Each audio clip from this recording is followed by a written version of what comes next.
नमस्कार दर्शक मित्रों, दमन न्यूज में आपका स्वागत है। समाचारों की शुरुआत करने से पहले एक नजर डालते हैं आज के मुख्य समाचारों पे। दमन की फार्मा कंपनी से रॉ मटेरियल में धोखाधड़ी प्रकरण में 9 आरोपियों को किया गया गिरफ्तार। धर्मपुर में बरसों से खेत काम करते लोगों को रोकने पर बड़ी संख्या में एकत्रित होकर जताया विरोध।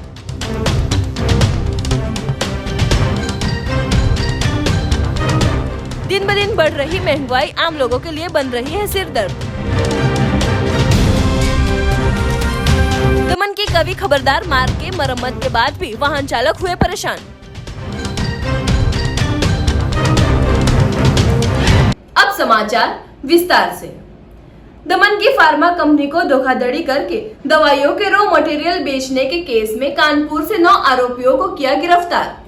दमन की सॉफ्टेक फार्मा लिमिटेड कंपनी में अजीत चंद्रभूषण शर्मा ने नानी दमन पुलिस थाने में शिकायत दर्ज करवाई थी कि उनकी कंपनी द्वारा इंडिया मार्ट सोशल साइट पर पैरासीटामोल दवाई के रॉ मटेरियल के लिए रिक्वेस्ट डाली थी।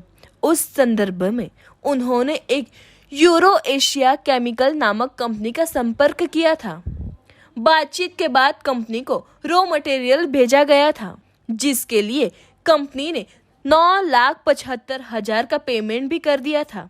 पर कंपनी लेबोरेटरी में मटेरियल के सैंपल की जांच करते डुप्लीकेट होने को जानने को मिलते ही कंपनी के अधिकारियों द्वारा यूरो एशिया केमिकल को संपर्क करने की कोशिश करते सभी कांटेक्ट बंद पाए जाने पर दमन पुलिस थाने में शिकायत दर्ज कराई गई थी। मामले की गंभीरता को ध्यान में रखते हुए एक पुलिस टीम का गठन कर तात्कालिक प्रभाव में अपराधियों को गिरफ्तार करने की कार्यवाही शुरू की गई। दमन पुलिस की टीम दिल्ली के लिए रवाना हुई थी, जहां तफ्तीश करते कानपुर पहुंची थी, जहां कानपुर पुलिस के साथ समग्र घटना को साझा किया गया और कानपुर पुलिस की मदद से euro Asia biochemical private limited company पर छापा मारा गया, जहां से 9 आरोपियों प्रशांत श्रीवास्तव उम्र वर्ष 27 साल, पंकज शर्मा उम्र वर्ष 53 साल, तौफील खान उम्र वर्ष 43 साल,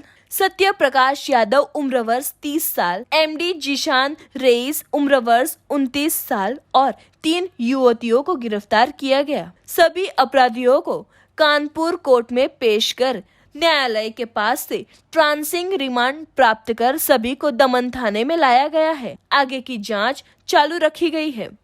15 जून 2021 में पुलिस स्टेशन नानी दमन में एक फार्मास्यूटिकल कंपनी के रिप्रेजेंटेटिव ने कंप्लेंट दी है कि उन्होंने रॉ मटेरियल डिमांड किया था और परचेज़ करने के लिए एडवांस मनी दिया था।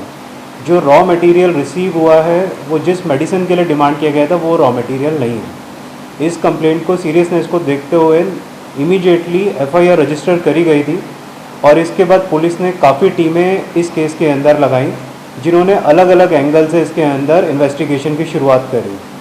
धीरे धीरे ग्राउंड इन्फॉर्मेशन और एनालिसिस करने के बाद में कुछ क्लू मिला कि जो एलिस्ट पर्सन है वो फ़िलहाल पर्टिकुलर लोकेशन पे मौजूद हैं। टीम्स वहाँ पहुँची और वहाँ से टोटल 9 लोगों को गिरफ्तार किया है और साथ ही साथ काफ़ी सारे दस्तावेज और कुछ इलेक्ट्रॉनिक सामान भी वहाँ से मिला है।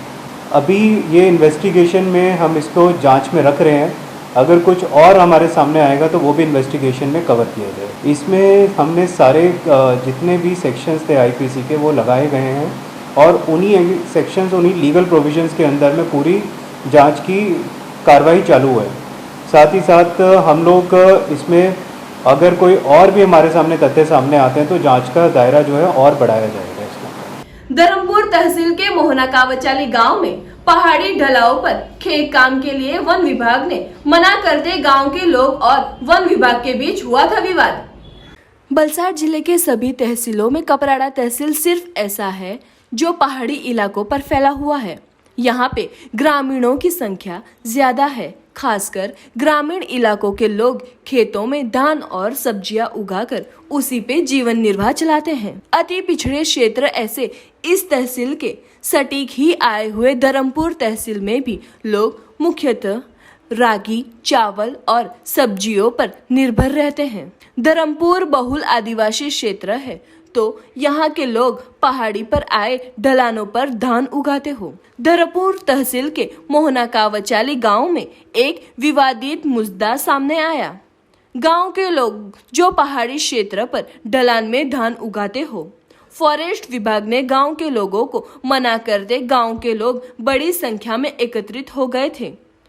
उन्होंने हंगामा मचाकर विरोध जताया था। साथ ही 4 से 5 गांव के लोग तो उपवास पर उतरते कोई बड़ी दुर्घटना घटित न हो उसके लिए तुरंत ही जानकारी मिलते बड़ी संख्या में पुलिस टीम गांव में पहुंची थी और चुस्त बंदोबस्त भी लगाया गया था और ये विवाद ज्यादा न बढ़े उसके लिए कार्यवाही शुरू की गई थी।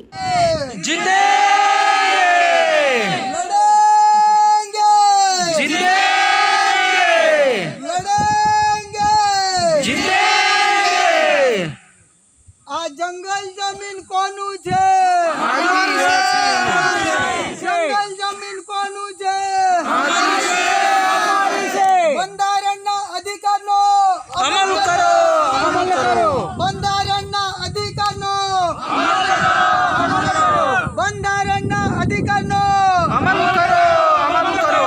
ગ્રામ સભાની સત્તાને માનો, માનો. ગ્રામ સભાની સત્તાને માનો. જય આદિવાસી, જય આદિવાસી, જય આદિવાસી, જય આદિવાસી.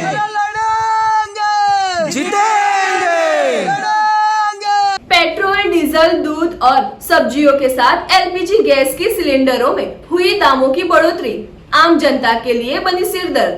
महंगाई ने तो आम जनता का जीना दुभर कर दिया है। एक कहावत है कि कंगाली में आटा गीला जैसी परिस्थिति अब दिखाई दे रही है।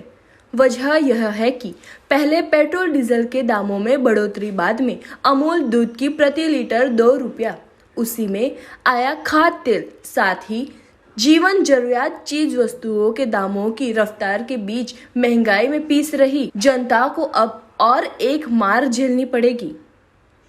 सरकारी ऑयल मार्केटिंग कंपनियों ने घरेलू एलपीजी गैस सिलेंडरों के दामों में 25 रुपये की बढ़ोतरी की गई है। ગયા મહિને ઘરેલું ગેસનો ભાવ 819 રૂપિયા હતો, જે આ 1 જુલાઈથી 844 રૂપિયા 50 પૈસા થયો છે। લગભગ 25 રૂપિયા 50 પૈસા વધારો થયો છે। तो अब महंगाई का मार झेल रही जनता को और एक सिरदर्द झेलना पड़ेगा। जहां पेट्रोल डीजल के दामों की बात करें तो पहले से ही पेट्रोल डीजल के दाम आसमान छू रहे हैं। अब सरकारी ऑयल कंपनियों ने एलपीजी गैस सिलेंडर में 25 रुपये का बढ़ोतरी करते सामान्य जनता का जीवन अब दुभर हो रहा है। वैसे भी कोरोना जैसी महामारी के चलते पहले ही जनता बहुत कुछ भुगत चुकी है। ऐसे में और एक महामारी महंगाई लोगों का सिरदर्द बन रही है। एक और जहां सब्जियों के दाम देखे तो सिर्फ सब्जियां देख के चले आने जैसी परिस्थिति बनी हुई होने का महिलाओं ने बताया है। शहरों के साथ साथ ग्रामीण क्षेत्र में भी महंगाई ने तबाही मचाई है। लोगों के घरों में जहां 2 टाइम सब्जियां बनती थी, अब सब्जियों का नामो निशान दिखाई नहीं देता। सुबह उठे तो हर एक के घरों में चाय तो बनती ही है।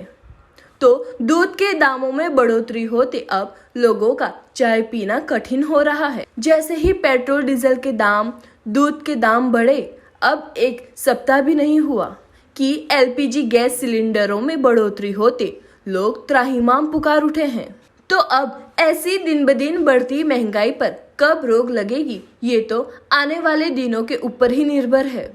हालમાં જે તેલો માટે જે 6-7 મહિના સુધી ઘણી તેજી હતી, ભાવ ઘણા વધી ગયેલા આ વર્ષે, તો હવે અઠવાડિયે 10 દિવસથી રેગ્યુલર રોજ થોડા થોડા ભાવ ઘટીને સારા એવા ભાવ દરેક ખાદ્ય તેલોમાં ઘટ્યા છે ભાવ। અંદાજિત સનફ્લાવરમાં શું ભાવ ઘટ્યા? સનફ્લાવરમાં ટોટલ આ 8-10 દિવસમાં 15 લીટર કાર્બાઇડ 301 રૂપિયા ઘટી ગયા છે। સિંગટેલમાં 15 કિલો પર 150 રૂપિયા જેવા ઘટાડો આવ્યો છે। હજી પણ અમને એવી આશા છે કે બજારો થોડી થોડી કરીને ઘટશે અને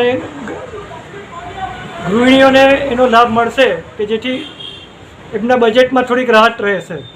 नानी दमन कवि खबरदार मार्ग के मरम्मत की कामगिरी योग्य तंत्र द्वारा की गई शुरू, फिर भी वाहन चालकों को भुगतनी पड़ रही है परेशानियां।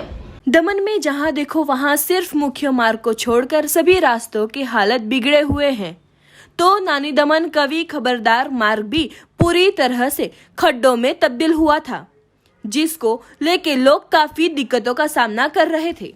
पर योग्य विभाग द्वारा कार्यवाही करते मार्ग की मरम्मत का काम शुरू किया गया, पर मार्ग पर थोड़े थोड़े अंतराल में पड़े गड्ढों को ही भरा गया, जिसमें सीमेंट कंक्रीट का इस्तेमाल कर मार्ग की मरम्मत तो करवाई, लोगों को राहत भी मिली, पर साथ ही मरम्मत में ही और एक समस्या खड़ी हो गई, जिसमें जैसे मार्ग के मरम्मत में मटेरियल डालकर खड्डे भरे गए, वहीं से तुरंत वाहन चालकों ने अपना वाहन गीले मटेरियल में ही फंसा दिया।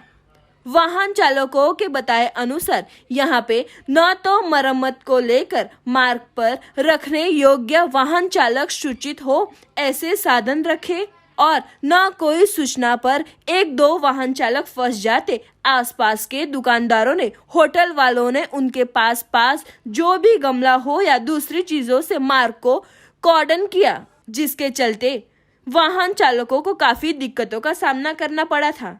तो अब मार्ग मरम्मत की कामगिरी हो तो उस दौरान पूरी एहतियात योग्य तंत्र द्वारा बरती जाए, वो आवश्यक बन रहा है। पार्टी खड़की ओवरब्रिज पर एक ही रात में हुई 2 दुर्घटनाएं। आईआरबी की लापरवाही के चलते हुई दुर्घटना में एक की हुई मौत, 5 हुए घायल। पहाड़ी तहसील में खड़की हाईवे पर पिछले लंबे समय से कछुए के माफिक ओवरब्रिज का निर्माण हो रहा था।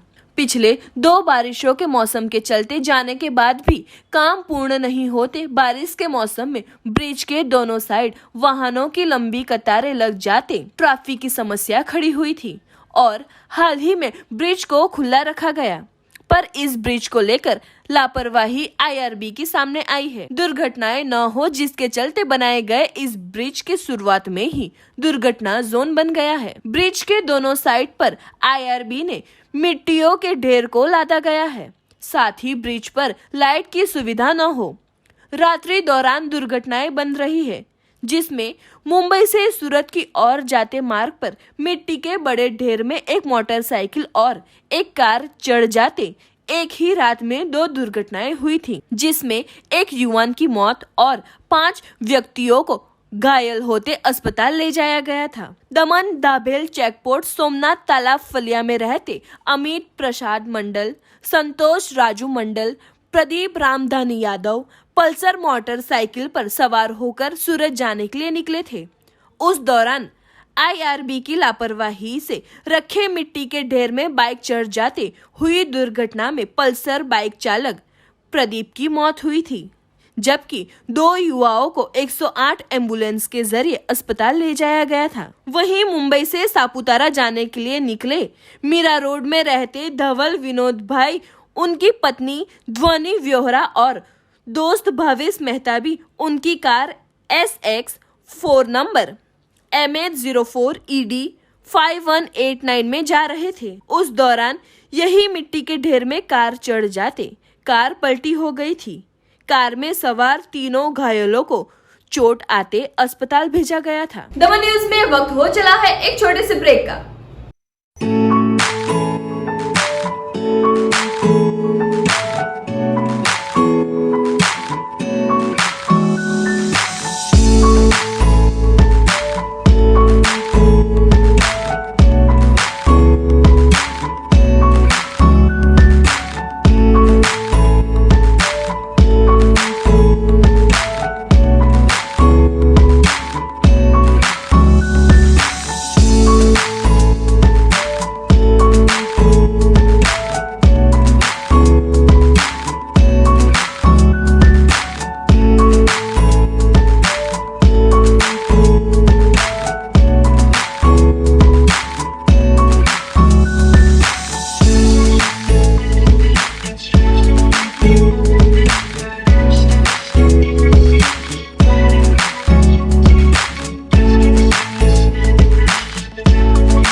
ફીડબેક મળે એકદમ હું સેટિસ્ફાઈડ છું અને હું પહેલેથી અહીંયા ગાડી લીધી પછી અહીંયાથી સર્વિસ માટે હું અહીંયા આવું છું.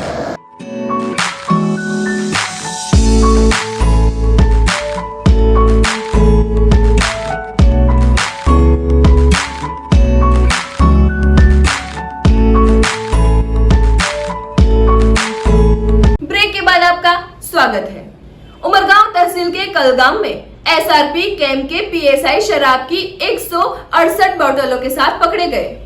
दमन के पास Nargol coastal highway Bamanpuja check post पर 2 जुलाई को होंडा कार नंबर DD03N0005 में शराब की 168 बोतल भरकर शराब की तस्करी करते कलगाम एसआरपी के पीएसआई प्रवीण बागले और एक अन्य शख्स को पुलिस ने पकड़ा था. कार में 9,200 के साथ कुल 3,29,700 के मुद्दामाल को कब्जे में लिया था.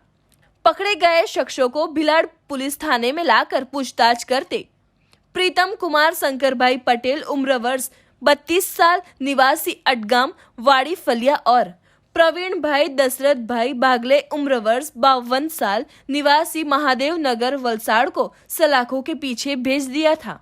प्रवीण भाई उमरगांव के कलगाम में एसआरपी कैंप के पीएसआई होने का बाहर आया था. पीएसआई ने शराब की तस्करी के लिए कार के बेस वार्ड पर पुलिस लिखी हुई प्लेट रखी थी. भिलाड़ पुलिस थाने में शिकायत दर्ज कराई गई है. आगे की जांच पुलिस द्वारा जारी रखी है. पार्टी खड़की में एसटी बस में सवार मुसाफिर का मोबाइल नीचे गिर जाते चालू बस से गिरे मुसाफिर को सिर के बल आई थी चोटें. गुजरात एसटी बसों में जहां यात्रियों की सुरक्षा हेतु आवश्यक सूचनाएं लिखी रहती है, जैसे कि बस के बाहर हाथ को नहीं लाना, पर ऐसी सूचनाओं को यात्री घोलकर जैसे पी जाते हैं. बार बार सूचना देने पर भी पालन नहीं करते, जिसके चलते कई बार खुद यात्रियों को दुर्घटना के शिकार बन जाते हैं. तो ऐसी एक घटना सामने आई जिसमें वापी से ओलपाड़ जाने के लिए निकली एसटी बस नंबर GJ18Z0620 में दिनेश वास्ता भाई प्रजापति निवासी कतार गांव बजरंग अपार्टमेंट सवार थे. बस वापी से निकलकर खड़की नेशनल हाईवे पर से पसार हो रही थी. उस दौरान दिनेश भाई का मोबाइल फोन हाथ से बाहर नीचे गिर गया था. फोन गिरने की वजह से दिनेश भाई अपनी सीट से उठकर बस के डोर के पास पहुंचे थे. जल्द से जल्द बस खड़ी रखने के लिए कंडक्टर को बताते जैसे ही ड्राइवर बस खड़ी रखने के लिए ब्रेक लगाता ही है, वैसे दिनेश भाई तेज गति से धीरे धीरे चल रही बस में से मोबाइल उठाने के लिए नीचे उतरते ही मार्ग पर गिर पड़े, जिसकी वजह से घटनास्थल पे ही बेहोश हो जाते उन्हें तुरंत 108 एम्बुलेंस के जरिए वलसाड़ कस्तूरबा अस्पताल में ले जाया गया था. बाद में उन्हें सूरत की अस्पताल में ले जाया गया. सिर के बल चोट आते हेमरेज होने का जानने को मिला है. घटना के बारे में पार्टी पुलिस थाने में बस चालक ने शिकायत दर्ज कराते पार्टी पुलिस ने आगे की कार्यवाही शुरू की है. वलसाड़ के घड़ोई गांव में 2-3 दिनों से घूम रहा तेंदुआ आखिरकार पिंजरे में कैद होते गांव के लोगों ने ली राहत की सांस.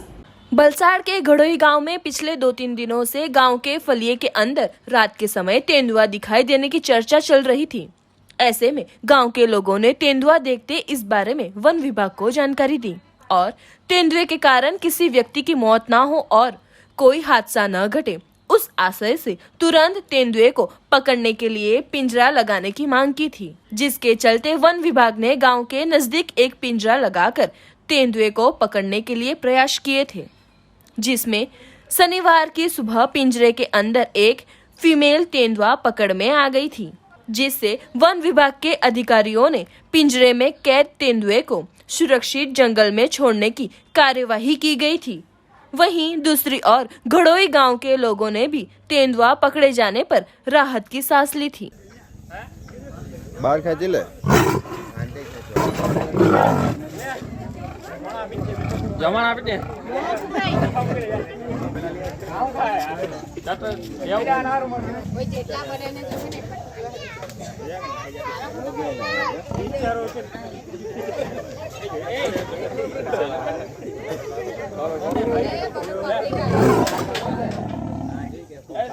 છે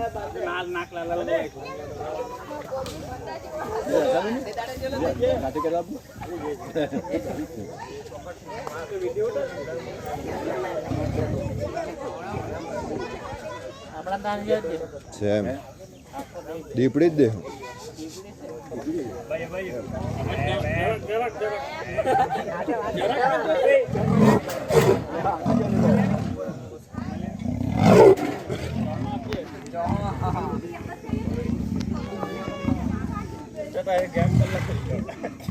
જગાય બરાબર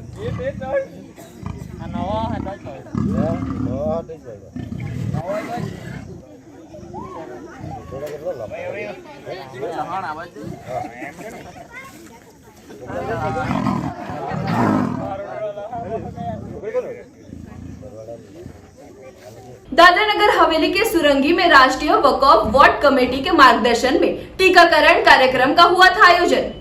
दादरा नगर हवेली के सुरंगी में भारत सरकार अल्पसंख्यक मंत्रालय के मार्गदर्शन में राष्ट्रीय केंद्रीय वक्फ बोर्ड कमेटी के मार्गदर्शन में आज दादरा नगर हवेली वक्फ board committee chairman Arif F Shaikh की अध्यक्षता में वैक्सीनेशन कार्यक्रम का आयोजन किया गया था। टीकाकरण में अल्पसंख्यक समाज के लोगों ने भारी संख्या में उपस्थित रहकर टीकाकरण करवाया था। इसी के साथ इस विस्तार के अन्य समाज के लोगों ने भी बढ़ चढ़कर हिस्सा लिया था। सुरंगी क्षेत्र एवं बहुल आदिवासी विस्तार है और औद्योगिक क्षेत्र होने के कारण यहाँ लोग भारी उत्साह से टीका लगाने पहुंचे थे।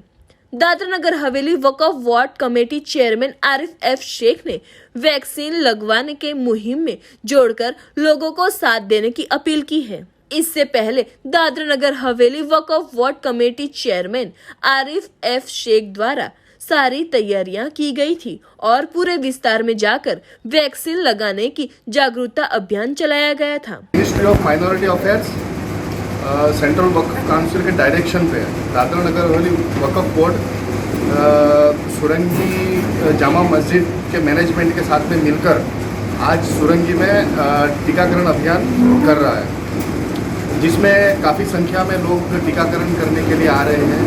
इसके लिए पूरा हम शुक्रगुजार हैं यहाँ के मैनेजमेंट से, सुरंगी के जो जामा मस्जिद के जो मैनेजमेंट है उनका पूरा सहयोग रहा है यहाँ पे। उसकी वजह से यहाँ पे काफ़ी बड़ी संख्या में लोग टीकाकरण करने के लिए आ रहे हैं। इसमें अल्पसंख्यक समाज के लोग भी आ रहे हैं और बाकी समाज के अन्य समाज के लोग भी आ रहे हैं, जो एक बहुत ही बेहतरीन बात है। सुरंगी एक ट्राइबल पंचायत में से एक है, तो यहाँ पे थोड़ा सा हेजिटेशन रहता है लोगों को टीकाकरण वगैरह करवाने का, लेकिन जिस प्रकार से यहाँ के मैनेजमेंट ने प्रचार किया है लोगों के बीच में, जिसकी वजह से लोग बहुत उत्साहित दिखाई दे रहे हैं टीकाकरण के लिए, तो ये एक बहुत ही अच्छी बात है ट्राइबल एरियाज़ के लिए कि लोग बढ़ चढ़ कर आ रहे हैं। इसमें जैसे मैंने आपको कहा, जामा मस्जिद का मैनेजमेंट, दादरा नगर हवेली हेल्थ सर्विस स्वास्थ्य विभाग का सहयोग है, उनकी टीम सुबह से यहाँ पे आई है। दादरा नगर हवेली वक्फ board committee chairman Arif F Shaikh की सबसे पहले कोविड-19 की गाइडलाइन का पालन कराते हुए भारत सरकार अल्पसंख्यक मंत्रालय के मार्गदर्शन में राष्ट्रीय केंद्रीय वक्फ बोर्ड कमेटी के मार्गदर्शन राष्ट्रीय कमेटी ने दिल्ली वक्फ बोर्ड कमेटी ने ये प्रोग्राम दिया है। इस माध्यम से यह कार्यक्रम दादरा नगर हवेली प्रशासन, स्वास्थ्य विभाग, सहायक हेल्थ कर्मचारी के साथ मिलकर के काम कर रहे हैं। उन्होंने कहा कि सुरंगी विस्तार के लोगों ने बढ़ चढ़कर हिस्सा लिया और जनता का सहयोग करने वालों का धन्यवाद माना। कि भाई आपके सुरंगी जो एक यहाँ पे थोड़ा माइनॉरिटी की अच्छी बड़ी संख्या में यहाँ पे बस्ती है और यहाँ पे इंडस्ट्रियल के वर्कर, हेल्थ वर्कर भी है, यहाँ पे इंडस्ट्रीज में काम करते हैं और ट्राइबल लोग भी है। तो बोले एक अच्छा एक कैंपेन चला कि यहाँ पे वैक्सीनेशन ड्राइव करना है, तो हमने तुरंत उनका ये प्रपोजल एक्सेप्ट किया और हमारी पूरी सुरंगी की यंग कमेटी, जामा मस्जिद के पूरे हमारे मेंबर्स और गांव के यहाँ पे बड़े आगे वालों ने सपोर्ट किया और यहाँ पे एक अच्छी लेवल पे वैक्सीनेशन का कैंप का हमने प्रमोशन किया। तो आज वो सक्सेसफुली यहाँ पे होता हुआ दिख रहा है। जैसे आरिफ भाई ने बताया कि बड़ी अच्छी संख्या में यहाँ के यूथ और यहाँ के जो इंडस्ट्रीज़ के लोग हैं, हमारे माइनॉरिटी समाज के लोग हैं, वो बढ़ चढ़ के इस कैंप में हिस्सा ले रहे हैं। तारीख 3 जुलाई 2021 बरोज शनिचर वक्फ बोर्ड दादरा नगर हवेली की जानिब से सुन्नी जामा मस्जिद के करीब ये वैक्सीनेशन कैंप का ऑर्गेनाइज़ किया गया है, जिसमें बज़ात खुद मैंने और अतराफ़ के कई लोगों ने वैक्सीनेशन कराया। ये एक बहुत अच्छी चीज़ है, हमें इसमें एक पहल करनी चाहिए। आज लोग खौफज़दा है, लेकिन ये खौफ वाली चीज़ नहीं है, एक बहुत अच्छी चीज़ है वैक्सीनेशन करवाना। तो लोगों से इल्तिजा यही है कि वैक्सीनेशन कराएं। ज़िंदगी आपकी है, फ़ैसला आपको करना है, आपकी ज़िंदगी है, बेहतर फ़ैसला आप लें। तो मैंने खुद कराया और अतराफ़ की कई लोगों ने भी कराया और मेरी फैमिली मेम्बर और हमारे कई लोगों ने करवाया। कंपनी में वगैरह काम करने वाले वर्कर्स वो सब आए, तो मैं तहे दिल से शुक्रगुज़ार हूँ वक़फ़ बोर्ड दादरा नगर हवेली के जानिब से जो वैक्सीनेशन कैंप लगा है उनका शुक्रिया अदा करता हूँ। और हमारे वक़फ़ बोर्ड के प्रेसिडेंट जनाब आरिफ भाई का तहे दिल से शुक्रगुज़ार हूँ और हमारी मेडिकल टीम, बहुत शुक्रिया आप तमाम हज़रात का जो यहाँ पे कैंप लगाया। इस वक्त जबकि पूरे मुल्क में ये बीमारी से लोग लड़ रहे हैं, वहाँ पर एक अच्छी पहल फ्री वैक्सीनेशन कैंप लगाया, तहे दिल से शुक्रगुज़ार हूँ। पार्टी नगर पालिका के वार्ड नंबर 2 में पार्टी शहर भाजपा युवा प्रमुख की अगुवाई में पौधारोपण कार्यक्रम का हुआ था आयोजन। वलसाड जिला भाजपा के निर्देश अनुसार शनिवार को पार्टी शहर के युवा प्रमुख जय सिंह भरवाड़ की अगुवाई में पार्टी शहर के वार्ड नंबर 2 में हनुमान दादाजी के प्रांगण में एवं मोरारजी देसाई ऑडिटोरियम हॉल परिसर में वृक्षारोपण का कार्यक्रम आयोजित किया गया था। कोरोना काल में जब पूरी दुनिया को ऑक्सीजन की अहमियत का एहसास हुआ, तो ऐसे कार्यक्रम द्वारा आज के युवाओं में पेड़ पौधे के प्रति जागरूकता पैदा करना और ज्यादा से ज्यादा पेड़ लगाना वो जरूरी बन रहा है। इस अवसर पर जिला महामंत्री शिल्पेश देसाई, जिला युवा मोर्चा प्रमुख स्नेहल देसाई, महामंत्री मयंक पटेल विशेष रूप से उपस्थित रहे थे। इसके अलावा पार्टी शहर भाजपा प्रमुख राजेश पटेल, महामंत्री केतन प्रजापति, प्रणव देसाई, पालिका प्रमुख हर्षुभाई राठौड़, कारोबारी अध्यक्ष गजानन मांगेला, पार्टी शहर भाजपा युवा प्रमुख जय सिंह भरवाड़, महामंत्री जुबेन देसाई तथा युवा कार्यकर्ता मौजूद रहे और कार्यक्रम को सफल बनाया। વલસાડ જિલ્લા ભારતીય જનતા પાર્ટીની સૂચના મુજબ હાલમાં વૃક્ષારોપણનો દરેક મંડળોમાં કાર્યક્રમ થઈ રહ્યો છે। એને અનુસરીને પારડી શહેર યુવા ભાજપ દ્વારા પણ આજરોજ પારડી જે આપણું પ્રસિદ્ધ હનુમાનજીનું મંદિર છે ત્યાં અને બહાર હાઈવે પર ઓડિટોરિયમ હોલ છે ત્યાં એમ બંને ઠેકાણે ઓછામાં ઓછા 25 થી 30 વૃક્ષોનું વાવેતર કરવામાં આવી રહ્યું છે, જેમાં જિલ્લા ભાજપના મહામંત્રી શિલ્પેશભાઈ દેસાઈ આપણે અમારી વચ્ચે ઉપસ્થિત રહ્યા છે। વલસાડ જિલ્લા યુવા ભાજપના પ્રમુખ ભારતીય જનતા પાર્ટીનો એન્જિન કહી શકાય એવા સ્નેહિલભાઈ દેસાઈ, સાથે એમના મહામંત્રી મયંકભાઈ, જિલ્લાના મહામંત્રી, યુવા ભાજપની પાર્ટીની ટીમ, નગરપાલિકાના પ્રમુખ ઉપપ્રમુખ, કારોબારી ચેરમેન તેમજ શહેર ભાજપના હોદ્દેદારો અને યુવા મોરચાના તેમજ અન્ય મોરચાના હોદ્દેદારો અહીં ઉપસ્થિત રહીને આ વૃક્ષારોપણ કાર્યક્રમમાં આજનો આ કાર્યક્રમને સફળ બનાવ્યો છે એ બદલ હું ભારતીય જનતા પાર્ટી શહેર વતી એમનો આભાર માનું છું। ભારતીય જનતા પાર્ટીનું ભારતીય જનતા યુવા મોરચાનું હંમેશા એક ઉદ્દેશ્ય રહે છે કે યુવાનોની વચ્ચે જઈને યુવાનોમાં એક સોશિયલ મેસેજ કેવી રીતે આપણે છોડીએ। એ ઉપરાંતમાં આપણને બધાને ખબર છે કે આજે એન્વાયરમેન્ટને વૃક્ષારોપણની ખૂબ જ અગત્યની એક આજે એક જે આપણે કોરોના કાળમાં જોયું કે ઓક્સિજનની એટલી કમી, એટલે વધુમાં વધુ વૃક્ષ આપણે વાવવા જોઈએ। તે લક્ષ્યને જોઈને આપણે 6 તારીખ સુધી વૃક્ષારોપણના કાર્યક્રમ આપવામાં આવ્યા છે અને એ જ રીતે અમારા જેટલા પણ માર્ગદર્શક છે, અમારા જિલ્લાના મહામંત્રી શિલ્પેશભાઈ, નગરપાલિકાના પ્રમુખ આપણા હસમુખભાઈ, આપણા રાજુભાઈ, જયસિંહભાઈના નેતૃત્વમાં જે પાર્ટી યુવા મોરચાના પ્રમુખ જયસિંહભાઈ, જુબિનભાઈ, મારા સાથી મયંકભાઈ, અન્ય બધા જ મોરચાના પદાધિકારીઓ, નામી અનામી વ્યક્તિઓની સાથે મળીને આજે એક વૃક્ષારોપણ કરવામાં આવ્યું છે, જેથી સોસાયટીમાં એક મેસેજ થાય ને લોકો પણ આને જોઈને વધુમાં વધુ વૃક્ષ વાવે અને એથી આપણું ભવિષ્ય ઉજ્જવળ બને।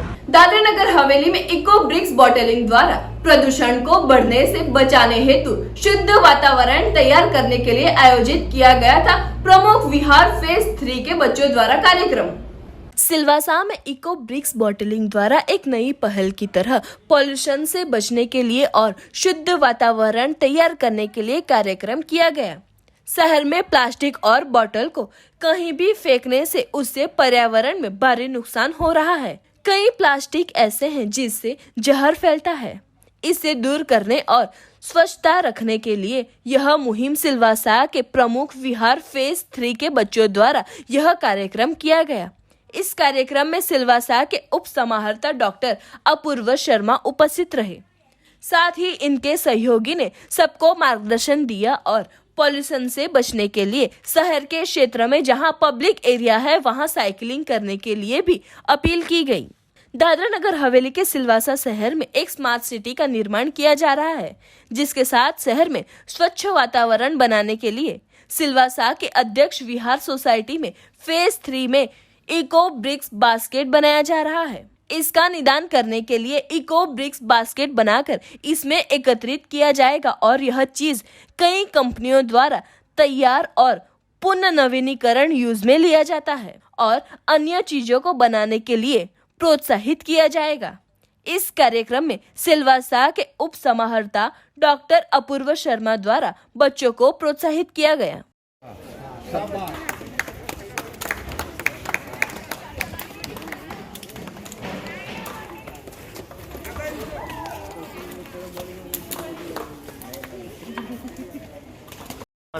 आप सब लोगों ने इतना एक्टिवली इसमें पार्टिसिपेट किया, उसके लिए बहुत बहुत धन्यवाद। और प्लास्टिक आप सबको पता ही है कि आज की तारीख में सबसे ज़्यादा जो पोल्यूटिंग चीज़ है वो प्लास्टिक है। उसमें भी जो सबसे ज़्यादा पर्टिकुलर प्लास्टिक निकलता है वो पैकेजिंग इंडस्ट्री से निकलता है और बॉटलिंग इंडस्ट्री से निकलता है। तो प्लास्टिक अगर हमें कम करना है तो हमें ये दो चीज़ को तो सबसे ज़्यादा मैनेज करने की ज़रूरत है। इको ब्रिक्स से आप ये दोनों चीज़ों को मैनेज कर पाते हो। आपका जो बॉटलिंग वेस्ट है, जिसमें मतलब जो सॉफ्ट ड्रिंक पिया, आपने पानी पिया, ये सारा जो होता है प्लास्टिक, वो प्लास्टिक प्लस पैकेजिंग इंडस्ट्री का जो प्लास्टिक होता है उसके अंदर डाल के। तो ये इको ब्रिक्स एक बहुत ही अच्छा आपका इनिशिएटिव है। आप लोगों ने बहुत अच्छा इसके अंदर काम करा है और इसमें हम जो ये बास्केट बनाया है ये तो मतलब हमारी तरफ से नहीं, आपकी तरफ से एक सजेशन आया था। इसके लिए मैं और भी ज़्यादा आपको धन्यवाद करना चाहता हूँ, क्योंकि एक होता है कि सरकार धक्का मार रही है तो थोड़ा कुछ कर रहे हैं, दूसरा होता है कि अपना ओनरशिप लेके प्रोजेक्ट को आगे चलाना, वो आप लोगों ने करके दिखाया है। तो इस आपके समर्थन और आपके सपोर्ट, एक्टिव पार्टिसिपेशन के लिए थैंक यू सो मच।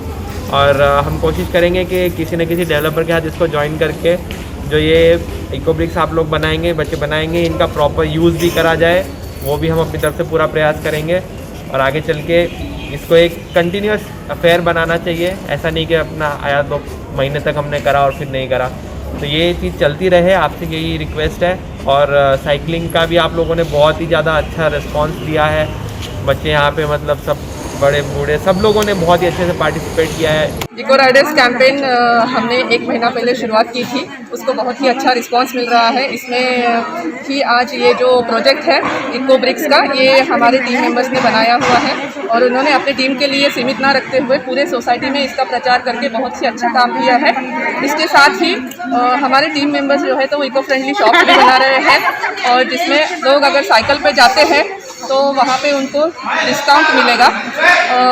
इसी तरह से बहुत अच्छा सिलवासा ग्रीन एंड क्लीन बनाने के लिए, साइकिल फ्रेंडली बनाने के लिए ये जो कैंपेन है ये बहुत ही महत्वपूर्ण और बहुत ही उपयोगी हो रहा है। और मैं इसी दौरान लोगों को ये आह्वान करना चाहूँगी कि सिलवासा जो है वो बहुत ही छोटी सी सिटी है, तो अपने छोटे छोटे कामों के लिए साइकिल का इस्तेमाल करें, ना कि मोटराइज्ड व्हीकल का इस्तेमाल करें। समाचारों के अंत में आइए एक नजर डालते हैं आज के मुख्य समाचारों पे।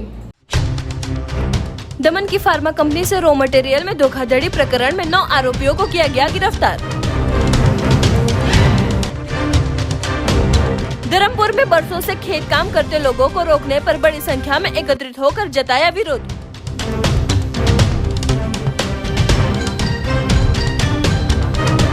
दिन ब दिन बढ़ रही महंगाई आम लोगों के लिए बन रही है सिरदर्द। दमन के कवि खबरदार मार्ग के मरम्मत के बाद भी वाहन चालक हुए परेशान।